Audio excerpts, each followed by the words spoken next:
Olá, meus queridos irmãos, que sobre todos estejam as ricas e poderosas bênçãos do Senhor. Amém. Graças a Deus por estarmos mais uma vez juntos para a nossa lição. Dessa vez nós vamos estudar a lição de número 11, a nossa antepenúltima lição. O tema de hoje é uma contracultura no mundo perdido. E o texto base dessa lição está em Romanos capítulo 12, todo o capítulo 12. Começa assim a nossa lição. John Stott, em um de seus livros, chamou o Evangelho de contracultura. Segundo ele, os cristãos devem viver em oposição à cultura do mundo. O mundo está sob o domínio do maligno e nós somos de Deus. John Stott era, na verdade, já falecido, um pastor anglicano que foi um dos idealizadores do Pacto de Lausanne, na Suíça, em 1974, quando ali todas as igrejas evangélicas de todos os segmentos, não é, neopentecostais ou pentecostais, igrejas históricas, foram chamados para um grande congresso que tinha como finalidade a conscientização da necessidade da evangelização, não é? Todas as denominações ali, foi formado ali um pacto, não é? Um documento com 15 artigos. E o objetivo desse pacto, na verdade, que foi idealizado por esse homem, John Stott, que é um pastor anglicano, na verdade, tinha e ainda está valendo hoje, que o objetivo, na verdade, é fazer com que a igreja saia para fora, não é? Vá ao mundo buscar aqueles que estão vagueando por lá perdidos. Muito bem. Ele fala que o evangelho é uma contracultura. Contracultura é um movimento que acontece justamente para combater os costumes do mundo, e no nosso caso aqui, são os costumes do pecado, quer dizer, absolvidos e praticados pelo pecado ou através do pecado. E o que ele chama de contracultura é porque o evangelho combate justamente aquilo que é do mundo, ou seja, os projetos mundanos, as coisas do mundo, elas são fundamentadas no pecado, e o evangelho justamente é essa contracultura. As culturas, não é, das nações são seus costumes, aqueles costumes que passam de geração em geração, como por exemplo, se a gente for ver aqui no Brasil, nós estamos no mês de junho, e as festas juninas, não é, que são festas mundanas, elas passam de geração em geração. E isso é uma cultura nordestina, mas é uma cultura do Brasil. E o evangelho, na verdade, ele navega no sentido contrário, porque ele tenta desmanchar, ou tenta inutilizar, ou tenta mostrar através do sacrifício da cruz, daquele que veio a esse mundo para resgatar o mundo das garras do maligno, mostrar que o mundo está caminhando justamente em direção ao inferno. Por isso que é chamado de contracultura, porque a cultura do mundo ensina as coisas que são relacionadas ao pecado. E o evangelho justamente combate tudo isso. Por isso que ele chama de contracultura. Muito bem. E aí continua. Além da cultura do mundo, ou seja, essa que nós acabamos de falar, há também uma teologia, ele coloca teologia entre aspas, não é? Uma teologia do mundo, aceita por alguns setores da igreja e por alguns crentes. Estes acham que a igreja deve ser amiga do mundo. Amiga aqui que ele fala não é estar amar o mundo ou ir ao mundo buscar as pessoas. Não, amiga do mundo significa dizer absorver aquilo que o mundo tem como costume e que é pecaminoso, nós sabemos disso.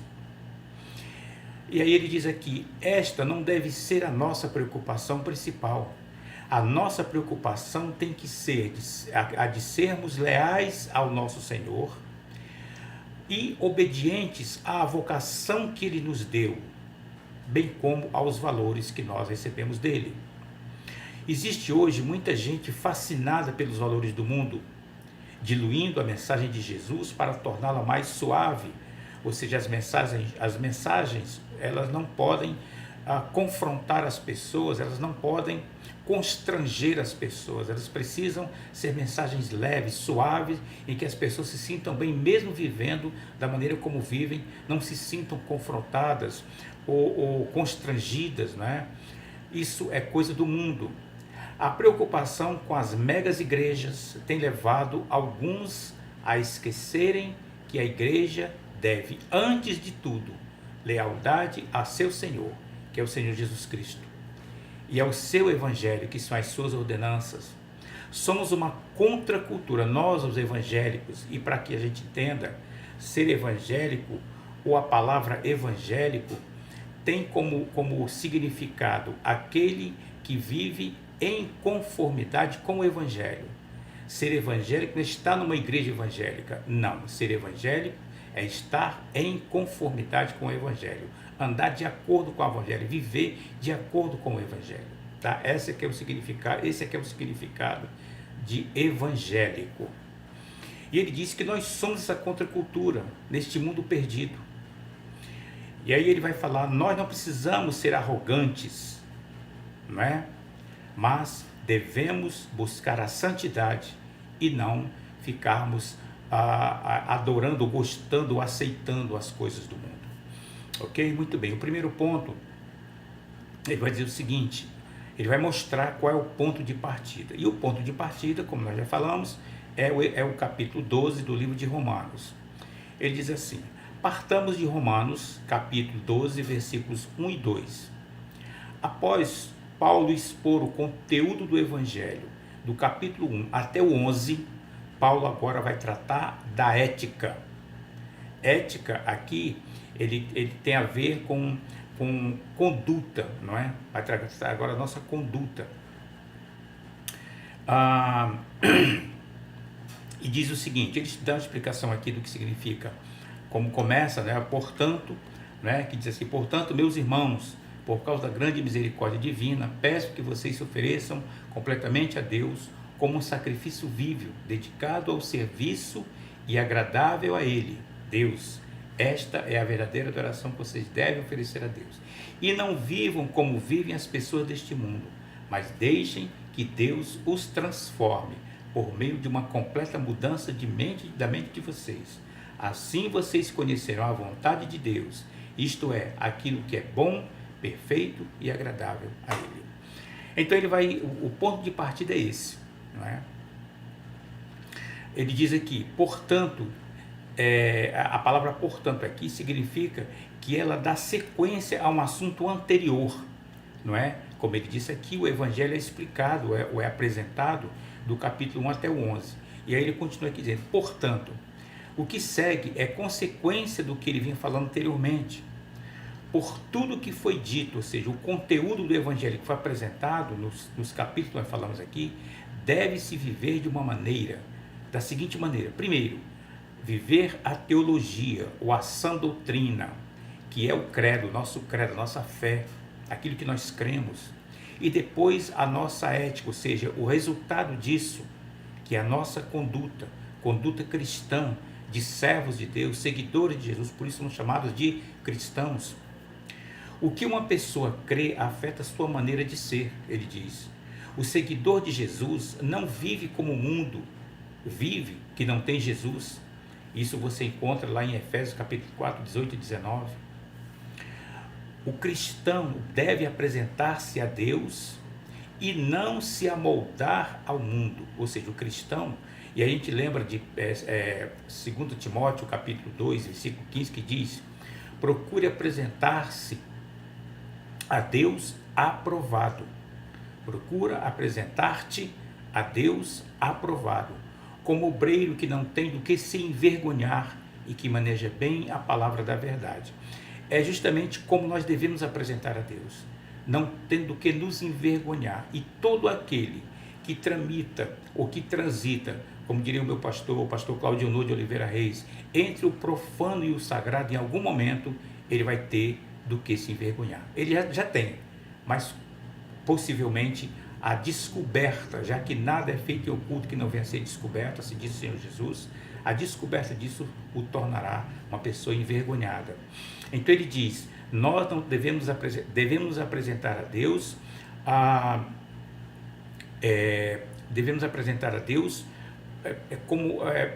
como seguidor de Jesus. Devemos apresentar a Deus como seguidor de Jesus, crentes em Jesus, e não como alguém que vive conforme as coisas do mundo.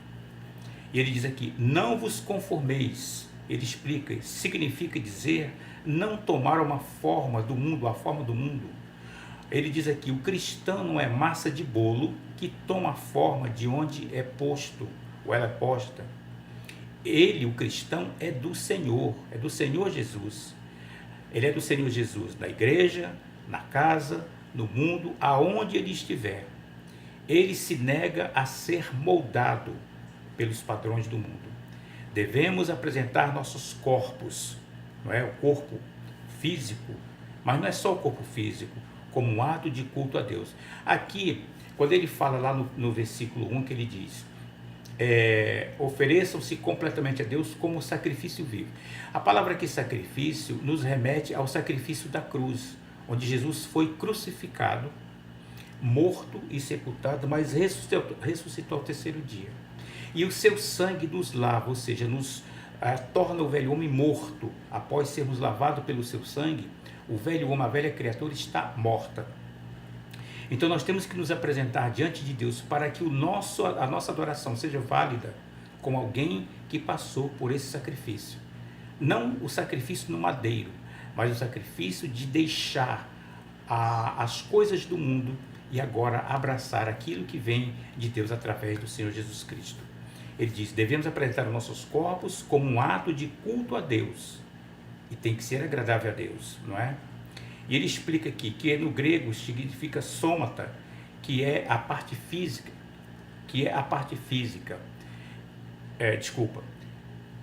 o grego é sômata, que significa mais que a parte física, é a realidade da existência, ou seja, temos que apresentar a Deus com todo o nosso ser, limpos, não é? Corpo e alma limpos. A pessoa concreta é a totalidade do indivíduo, não só o físico. O cristão, ou seja, aquele seguidor de Cristo, o membro da igreja de Cristo, deu toda a vida a Cristo, tanto a física, quanto a mental, quanto a emocional, a espiritual. Por isso, a sua mente deve ser transformada. E se ainda não foi, precisa passar por essa transformação, através desse entendimento da palavra de Deus em sua vida e dessa aceitação. Transformar aqui significa metamorfose, que é passar de um estágio para o outro, como por exemplo a lagarta que deixa de ser lagarta e passa a ser uma borboleta. E ele vai terminar aqui dizendo, eis o ponto de partida, cremos em Jesus, assumimos o compromisso de uma vida santa, a ética segue a fé, quem crê rompeu com o passado, o crente em Jesus, ou seja, o membro da igreja de Cristo, não é massa de manobra. Ele, esse crente, ousa nadar contra a correnteza, contra a maré, como alguns dizem, que é justamente aí que se estabelece esse raciocínio da contracultura. O mundo diz que é certo, né? É correto fazer todo tipo de coisa errada, prostituir-se, roubar, etc, etc. Nós, que somos contra esta cultura do mundo, dizemos que não. Precisamos apresentar os nossos corpos limpos, não é? Lavados diante de Deus, para que possamos então sermos seus adoradores. Isso é muito legal, muito necessário na nossa vida, essa compreensão. O segundo ponto fala de como o Novo Testamento vê o mundo. Ele diz aqui, precisamos recuperar a visão bíblica da nossa vida. Muitos crentes são moldados pela mídia e têm uma visão romântica do mundo. Outros amam o mundo. Eu vou comentar esse primeiro pedacinho aqui. Precisamos recuperar a visão bíblica. Não significa dizer que nós estamos fora da visão bíblica. O que ele está dizendo aqui é que muitos abriram mão da visão bíblica, e aí não é só os crentes, os membros da igreja de Cristo, mas os líderes, muitos abriram mão dessa visão bíblica e adotaram uma visão mais em conformidade com o mundo, né? E as razões a gente vai ver logo a seguir. Ele chama de aqueles que amaram o mundo. A igreja contemporânea, ou seja, a igreja do nosso tempo, ela é mundana. Isso aqui é uma acusação muito séria, meus irmãos, mas a gente vai entender. Até os critérios, e ele vai exatamente abordar essa questão dos critérios que a avaliam, são mundanos, não são bíblicos. Por exemplo, os critérios que avaliam as igrejas hoje são a arquitetura do templo, o volume de entradas, o nível social dos membros, quando na verdade o critério deveria ser quanto de Cristo ela exibe ao mundo, ou seja, como é que esta igreja está apresentando Cristo ao mundo, ou seja, qual é a frequência em que as pessoas saem para apresentar Cristo aos perdidos. Essa que deveria ser o ponto de avaliação dessa igreja. Como o Novo Testamento vê o mundo, não o cosmos ou as pessoas que Deus amou, mas o mundo com esse sistema corrompido, esse sistema podre que aí está. Como é que o Novo Testamento vê isso? E nós sabemos como é que o Novo Testamento vê isso. Ele vai dizer aqui, não é um olhar positivo, nós somos filhos de Deus no meio de uma geração toda corrompida. No longo texto de Efésios, que vai do capítulo 4, versículo 17 até o 5, 21, acho bom, interessante ler isso, meus irmãos. Aqui realmente tem toda uma demonstração do que nós não devemos ser. Muito importante isso aqui. Há uma descrição do mundo que é como não devemos ser. Por isso, não ameis o mundo, nem o que há no mundo. Se alguém ama o mundo, o amor do Pai não está nele. Isso está em 1 João, capítulo 2, versículo 15. Muito interessante isso aqui. Continuando, a igreja de Jesus não pode ser moldada pelo mundo, nem ceder aos seus apelos. Existem movimentos políticos aí que tentam aprovar leis que vai diretamente, vai confrontar, na verdade, vai se colocar em confronto ao que o Evangelho nos ensina, ao que nós aprendemos com o Evangelho. E aí? Qual é a postura do servo de Deus, do cristão, aquele seguidor de Cristo, membro da igreja de Cristo? Qual é a postura? Aceitar esse padrão mundano ou mostrar-se contrário, lutar contra ele? Qual é a posição? O Novo Testamento nos mostra. João acabou de dizer aqui para nós: não ameis o mundo, nem o que há no mundo. Se alguém ama o mundo, o amor do Pai não está nele. Portanto, essa tem que ser a nossa posição. Ainda que tenhamos que militar contra certas leis, se essas leis, na verdade, nos obrigam a sermos contra o Evangelho de Cristo, queridos irmãos, precisamos abrir mão dessas leis e seguir o que está no Evangelho. Mesmo que com isso tenhamos que pagar o preço da morte, não importa. É preferível morrer. Aliás, é preferível não. É necessário morrermos. Ou, melhor dizendo, se tivermos que optar, que optemos por morrer com Cristo, do que morrer com o mundo. Amém, queridos? Muito bem. Ele diz aqui, a conversa de igrejas amigas do mundo é perigosa. Não devemos ser beligerantes. Beligerantes é aquele que se arma, está todo armado, né? Ele tem a ver com bélico, né? Armamento bélico, né? Espingarda, rifle, enfim. Não devemos ser beligerantes, não devemos estar armados contra essas pessoas, nem nos julgarmos superiores a eles, mas desde o convite divino que o Pai nos fez e que nós aceitamos pela fé, temos agora um compromisso, que é andar na presença do Pai. Ele diz, anda em minha presença e ser perfeito. Está lá em Gênesis capítulo 17, versículo 1. E aí, se alguém que anda dessa maneira, em conformidade com aquilo que o Senhor nos orienta, nos ordena, se é chamado de legalista ou de fundamentalista, essa pessoa que nos chama assim, na verdade, ela não tem outro argumento. Logo, a mente dela está cheia das coisas, dos padrões do mundo. Ele diz aqui, isto não é legalismo nem fundamentalismo. Chamar alguém de legalista ou fundamentalista é obra de quem não tem argumento. Isto é, na verdade, este comportamento de andar na presença do Pai e ser perfeito é santidade. Maravilha. O padrão de vida para a igreja de Cristo está no Novo Testamento. Não nas pesquisas de opinião, nem em planos de técnicos, marqueteiros, eclesiásticos, etc. Ela deve ser santa e não bajuladora de pecadores. Paulo diz que assim é que devemos viver. Está lá em Colossenses capítulo 1, de 10 a 12. O ponto número 3, eu estou andando rápido, irmãos, por causa do tempo, nós estamos com 20 minutos de vídeo, eu preciso ser mais rápido. A santidade é moral, não litúrgica, ele diz aqui. No judaísmo, a santidade era litúrgica, ou seja, era escrito, expressava-se por ritos.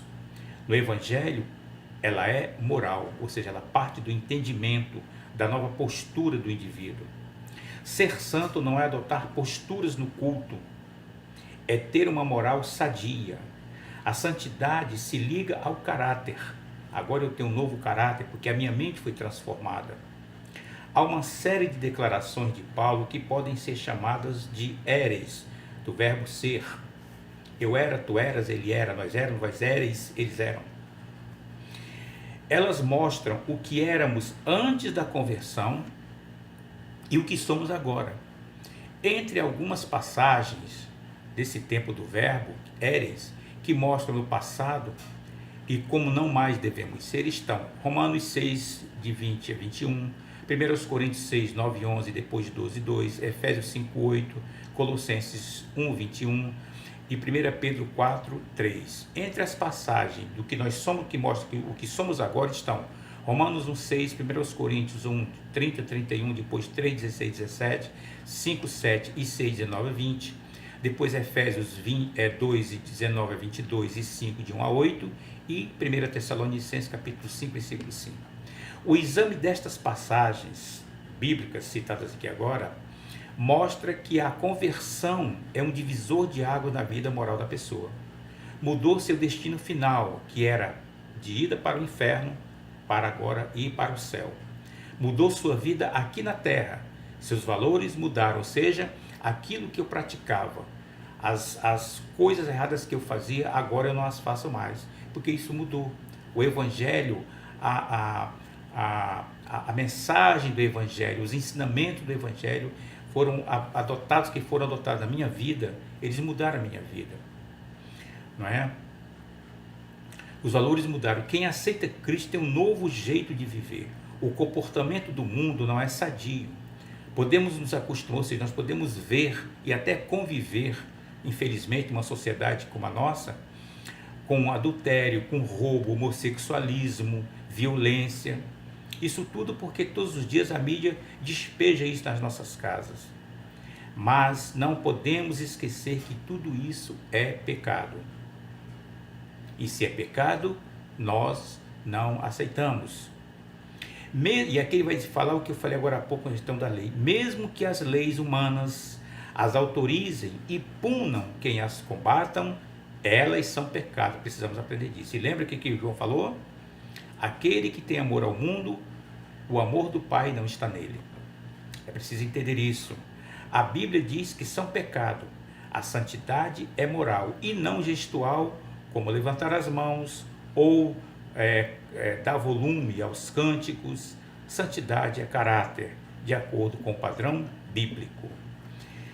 O número 4 vai dizer o seguinte: a santidade é relacional, não é mística, ou seja, não é uma coisa secreta, não é?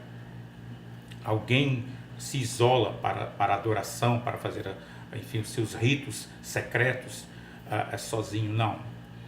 Na Idade Média havia os santos no poleiro, ele colocou entre aspas. Eram pessoas que subiam em uma plataforma sobre um alto poste e ali ficavam anos a fio.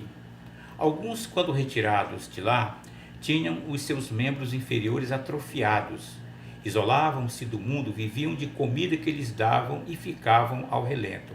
Eram inúteis à sociedade. Santos no poleiro não ajudam o mundo, não ajudaram e não ajudam até hoje. Nós sabemos que ainda hoje existe certas culturas, não é? Principalmente lá na Índia, naqueles países ali, em que existem aquelas pessoas que se isolam nos mosteiros e lá ficam. São pessoas completamente inúteis à sociedade, não é?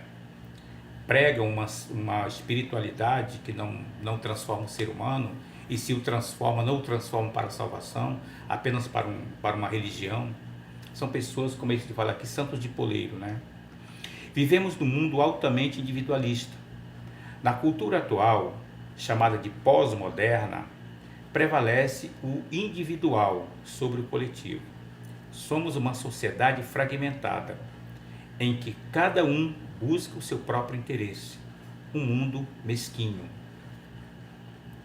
A igreja é uma comunidade e não um bando de solitários. Deus faz que o solitário viva em família, conforme está lá em Salmo 102, versículo 6. E isto acontece na igreja. A igreja de Cristo, que somos nós, não é instituição, somos nós. Somos postos como família para nos relacionarmos uns com os outros. Na igreja, e o pastor Márcio tem falado muito isso, que nós somos a família centenária. Isso é muito interessante, essa questão dessa unidade. Mesmo nesse tempo de distância física, nos mantivemos unidos, né, espiritualmente, através das nossas orações, nossas mensagens, enfim, coisa linda.